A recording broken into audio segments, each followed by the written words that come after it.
Good day, family and friends. On Friday, we talked about how God strengthened us as He turns it around.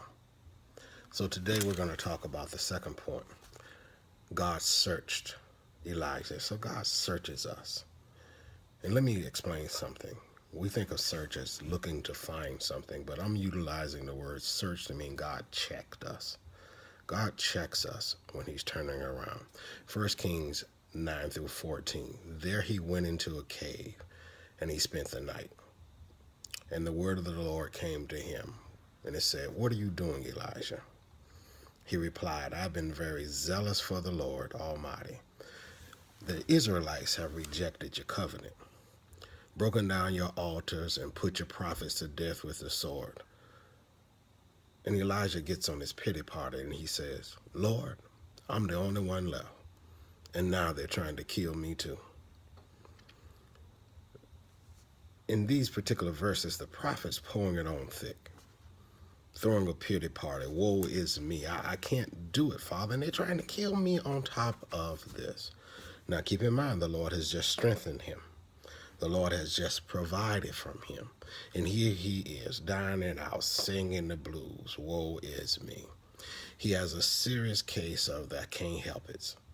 Lord, what else do you want me to do? I've done everything that I can do. Ever been there?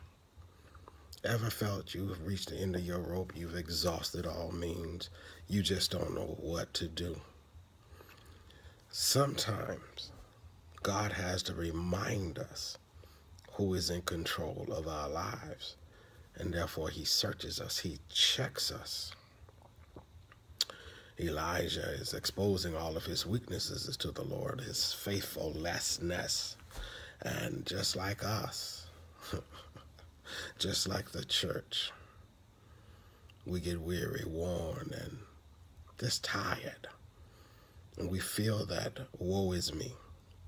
Nothing I touch turns out right. Everything is wrong. They're always picking on me.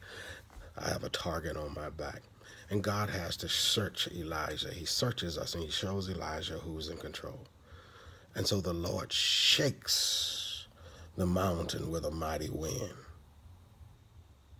Didn't get his attention because he just told him, "I'm going to pass by." Then the Lord sends an earthquake, and then the Lord sends a fire. And then the voice says to Elijah, "Get up. What are you doing in this cave?" So God had to show Elijah, downtrodden, Elijah, fearing for your life, Elijah, tired of being sick and tired, Elijah, I am still in charge. Let me check you, brother. And here's how I'm going to check you. I'm going to show you that not only I am the God of you, I am the God of nature and the elements. That wind that blew and shook the mountain, that was me. That earthquake that rumbled the rocks down, that was me. The fire, that was me. Now hear my voice. Sometimes we have to be still and hear the voice of God and allow God to check us in the midst of our faithfulness, in the midst of our doubt, in the midst of our despair, distress, and depression. We will get checked by God. And brothers and sisters, when God checks us, all he's doing is letting us know he's in charge. And the problem is, we find ourselves in these situations because we want to be in charge. And when we can't control it, we spiral out of control. But I stopped by to tell you that once he checks you, you're on the road to him turning it around. God will turn it around. God bless.